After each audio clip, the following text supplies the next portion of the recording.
This isn't your average car. It didn't come from a factory. It's never seen an assembly line. And it doesn't have your typical paint job. While most car enthusiasts get excited by horsepower, handling, and other performance metrics, the most impressive thing about these cars is that they're handmade. Meet Chris Runge of Runge Cars. His bespoke automobile company operates out of his small workshop in Minnesota. Chris uses various metal shaping techniques to build his cars to customers' specifications. Engine options vary based on customers' desires, but most of the mechanical components are repurposed from older Porsches. Each car takes at least 2,000 hours to build. Currently, Runge cars are valued at $275,000. Chris will show us how he takes sheets of aluminum and turns them into drivable works of art. This is how Runge cars are made. So I start my build process with a concept, and usually that starts with a sketch. Once I have the body designed down, I then build a wood buck, like the one you see here. Now the buck acts as a guide for the body panels that are going to be made later on. The wood buck can take up to 3 weeks to make, and it's a crucial part of the design process. Chris builds the buck from scratch around the chassis of the car. It's ultimately responsible for the shape of the vehicle, though customers can still make changes at this stage.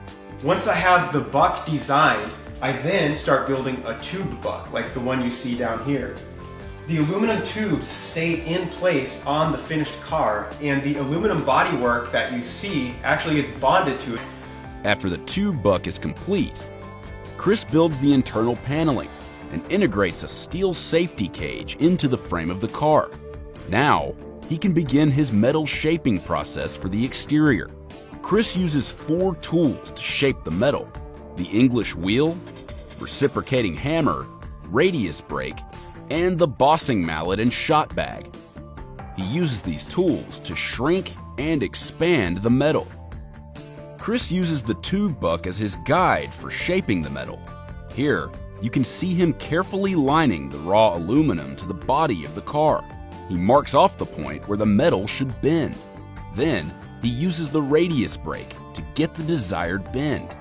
He cuts off any excess metal and uses clecos, or temporary rivets, to temporarily hold the panel in place. Then he moves on to the fenders. Chris starts by laying out paper and cutting it into the shape he wants. On this particular model, he uses the English wheel and reciprocating hammer to match the aluminum with the paper template. These steps are completed for every inch of the tube buck until the body of the car is complete. He then removes the clecos and bonds the panels to the tube buck. Finally, Chris dresses the metal.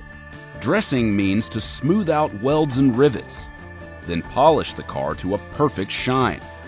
Now, it's time for a test drive.